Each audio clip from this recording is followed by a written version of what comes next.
धम्मपद गाथा क्रमांक 68।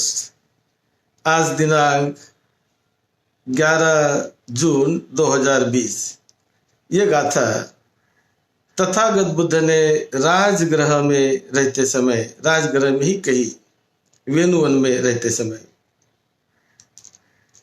तचं कमं कतं साधु यं कत्वा नानुतपति यस्य पतितो सुमनो विपाकं पटि सेवति।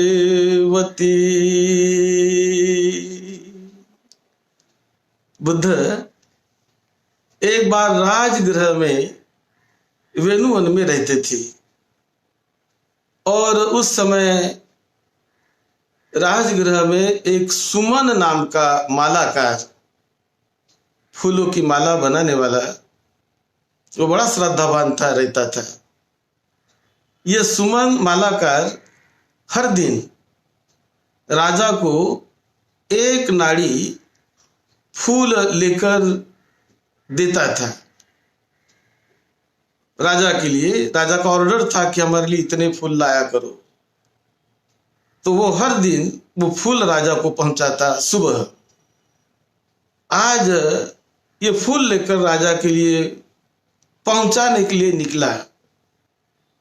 उसी वक्त तथागत भगवान बुद्ध अपने भिक्षु संघ के साथ, विशाल भिक्षु संघ के साथ शहर में राजगृह में प्रवेश कर रहे थे।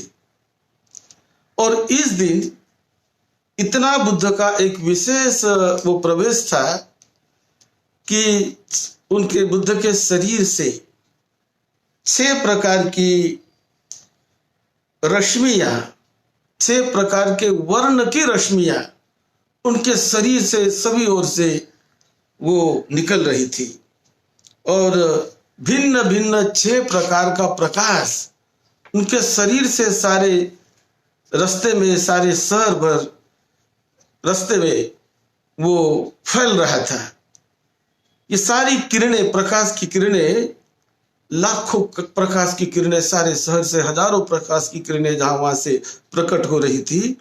और वो बुद्ध प्रताप, इस प्रकार से वो आज भिक्षा पात्र लेकर हाथ में तथागत बुद्ध निकले। पाली में लिखा है, भगवा ही एकदा 56 रंसियो चीवरेन पटिच्छा देत्वा 56 रंसियो विसर्जित्वा नगरं पाविसी। यानी अपने शरीर से 6 प्रकार की प्रकाश धारा, ये 6 रश्मियां प्रकट करते हुए, जिसमें लाल रंग, हरा रंग, पीला रंग, नीला रंग, ऐसे मझीटा रंग, इस प्रकार से 6 प्रकार की रश्मियां बुद्ध के शरीर से वो निकल रही थी, आभा प्रभा निकल रही थी। और ये मालाकार उसे देख रहा था, बुद्ध आ रहे थे। सारे शहर के लोग इतने अचंभित हो गए, बड़े प्रभावित हो गए और सब देख रहे कि बुद्ध का ऐसा दर्शन आज तक हमने कभी नहीं देखा।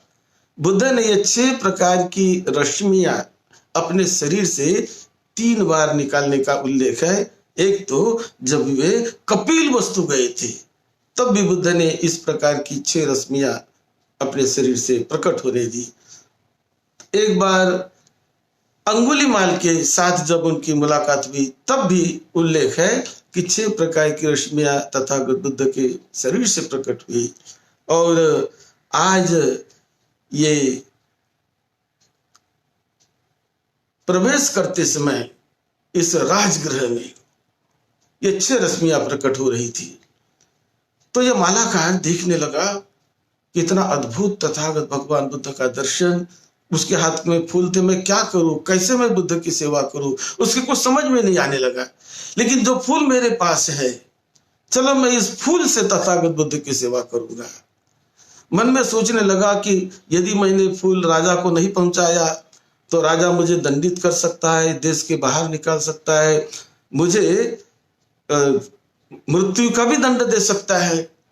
तो भी मन में उसके विचार आने लगा, लेकिन फिर भी उसने सोचा कोई हर्जा नहीं, यदि राजा ने मुझे मृत्यु का भी दंड दे दिया तो भी मैं सहन कर लूंगा, मैं मृत्यु को पालूंगा, लेकिन आज तथागत बुद्ध की पूजा मुझे इन फूलों से करनी है।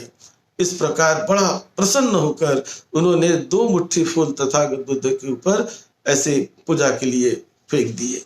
तो सारे फूल बुद्ध के शरीर पर जाकर चिपक गए, और दूसरे 2 मुट्ठी और दूसरे 2 मुट्ठी, इस प्रकार के से 8 मुट्ठी भर फूल, मुट्ठी भर फूल उन्होंने तथागत बुद्ध के शरीर पर उनके पूजा के लिए बड़े श्रद्धा से, बड़े पूज्य भाव से उन्होंने फेंक दिए। और वो सारे फूलों से और भी तथागत बुद्ध, ये चमेली के फूल थे, तथागत बुद्ध और भी मतलब वो शोभायमान दिख रहे थे।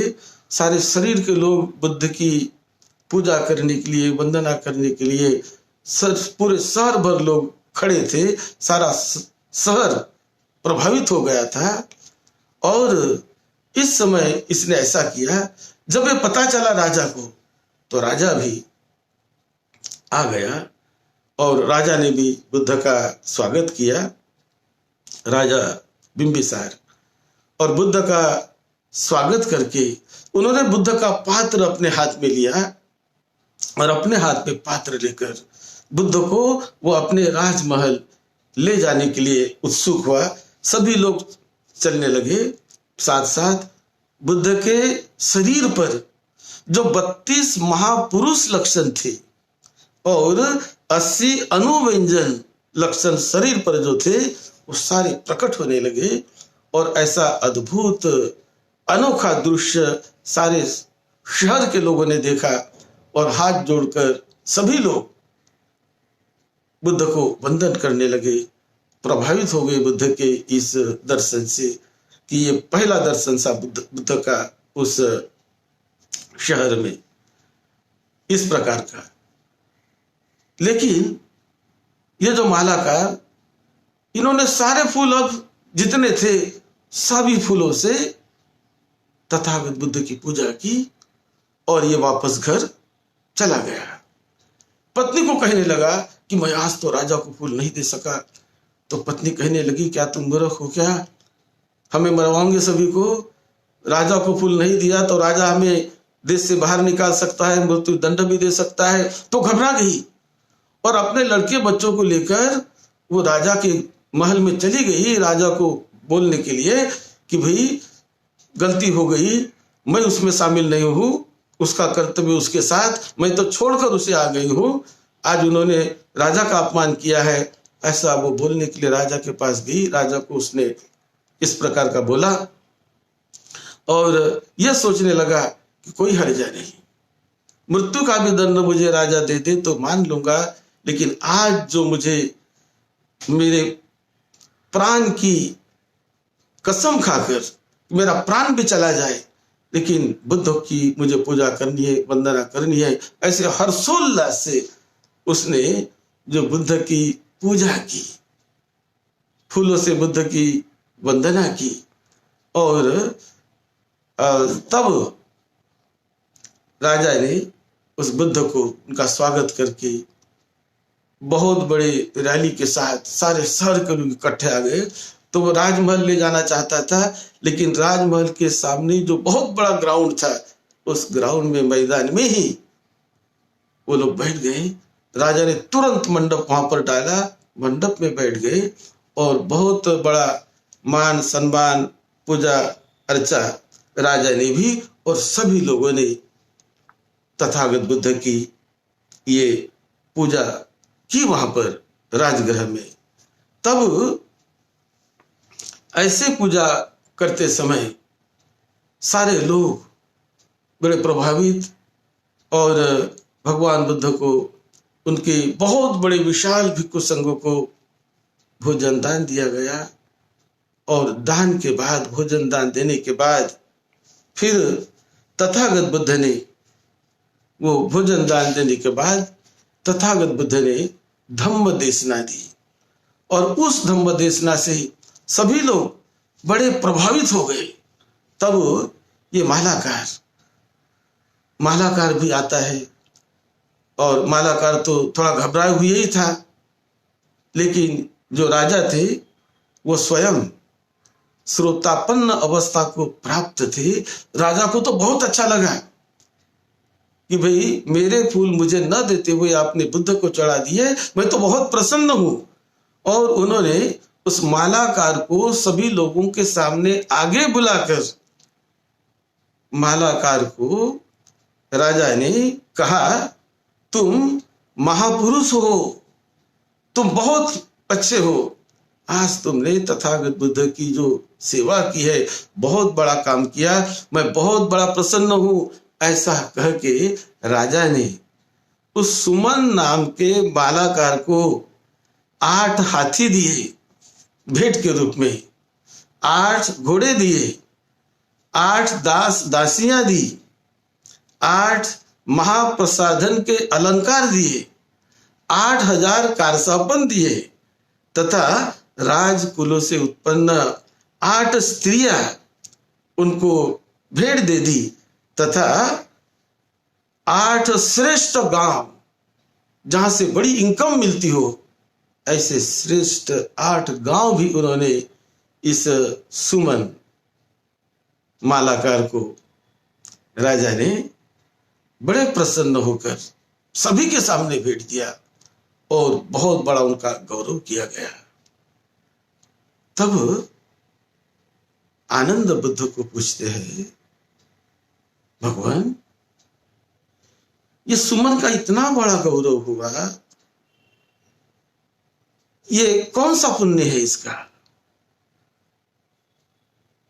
तो तथागत बुद्ध कहने लगे, ये सुमन मालाकार ने आज अपने प्राण की बाजी लगाकर कि मुझे मृत्यु दंड दिया जाए, मैं वो दंड लेने के लिए तैयार हूं, लेकिन बड़े प्रसन्न मन से उन्होंने जो राजा को दिए जाने वाले फूल उन्हें न देकर जो बुद्ध की, तथागत की जो पूजा की, जो सम्मान किया बुद्ध का, ये बहुत बड़ा पुण्य कार्य इस सुमन मालाकार ने किया। इस पुण्य कार्य के बल से तथागत बुद्ध कहते हैं कि ये सुमन मालाकार 1 लाख कल्प तक कभी दुर्गति में नहीं जाएगा, बहुत ऊंची ऊंची अवस्थाएं ये प्राप्त करेगा।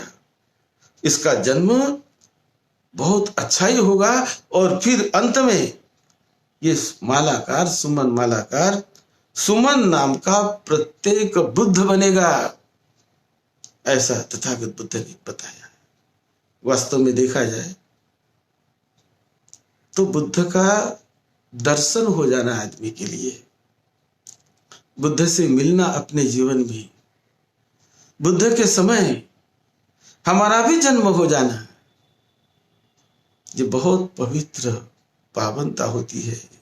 ये महान विशाल संसार में बहुत ही भाग्यवान बड़े कम लोग होते हैं कि साक्षात अपने आंखों से तथागत बुद्ध का प्रत्यक्ष दर्शन करते हैं।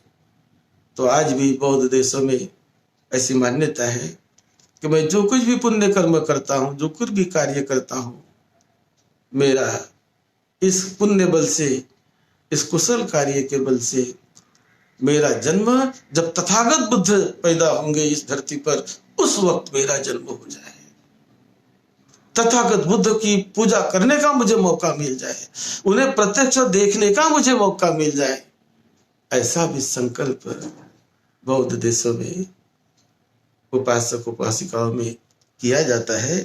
तो बुद्ध का दर्शन और इस प्रकार बुद्ध का सम्मान करना ये बड़ी अनोखी बात है, और सही मायने में ये भी बड़ा अनोखा है कि बुद्ध के शरीर से 6 प्रकार की रश्मियां निकल जाना है।